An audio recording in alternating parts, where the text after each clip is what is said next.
Alam mo kung sino ang hindi dapat pumunta sa simbahan? Ikaw. Ikaw na perpekto. For sure, nag-iisip ka, wala namang taong perpekto, di ba? Kaya kung pakiramdam mo makasalanan ka at aminado ka, marami kang pagkakamali o hindi maayos ang buhay mo, ikaw pala yon. Ikaw mismo ang hinahanap ng Diyos.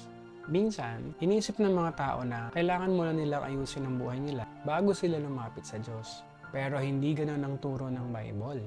Hindi ang mga malulusog ang nangangailangan ng manggagamot, kundi ang mga may sakit. Luke chapter 5 verse 31. Ibig sabihin, ang mga taong nasasaktan, nagkakamali at naliligaw, sila ang mas kailangang lumapit sa Diyos. At ang simbahan ay hindi lugar ng mga taong perpekto na. Ito ay lugar ng mga taong binabago pa lang at binabago pa ng Diyos. Isa pang sinabi ni Jesus, hindi ako naparito upang tawagin ang mga matuwid, kundi ang mga makasalanan upang magsisi. Ayon sa Luke chapter 5 verse 32.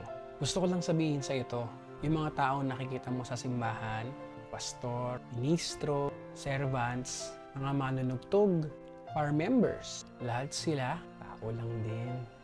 Lahat sila ay may pinagdaanan at may pinagdaraanan pa. Mga may sugat, may mga pagkakamali, may mga sitwasyon sa buhay nila na minsan magulo at masalumuot din. Sa madaling salita, gaya mo, gaya ko, hindi sila perpekto. Ang kaibahan lang siguro, pinili nila ang magpaayos sa Diyos. Minsan ganito ang iniisip ng mga tao. Madalas siya sa church. Magaling siya magsalita ng Word of God. Siguro napakabanal niya. Pero kapatid, hindi man lahat, pero kadalasan, ang mga taong tunay na lumalapit sa Diyos, sila pa nga yung mga may pinagdadaan ng mabibigat. Mga taong dumaan sa mga malalaking problema. Mga taong nagkamali ng sobrang laki. Mga taong aminado sa sarili nila na hindi maayos ang buhay ko, hindi maayos ang pagkatao ko, at kailangan ko ang Diyos. Kaya sila nasa simbahan. Kung pakiramdam mo, hindi ka karapat-dapat sa simbahan, baka ito ang paalala ng Diyos para sa'yo. Ang simbahan ay hindi para sa mga perpekto. Para ito sa mga taong gustong magpaayos sa Diyos. Kung may kakilala ka na nahihiyang lumapit sa Diyos, i-share mo sa kanya ang video na to. Shalom!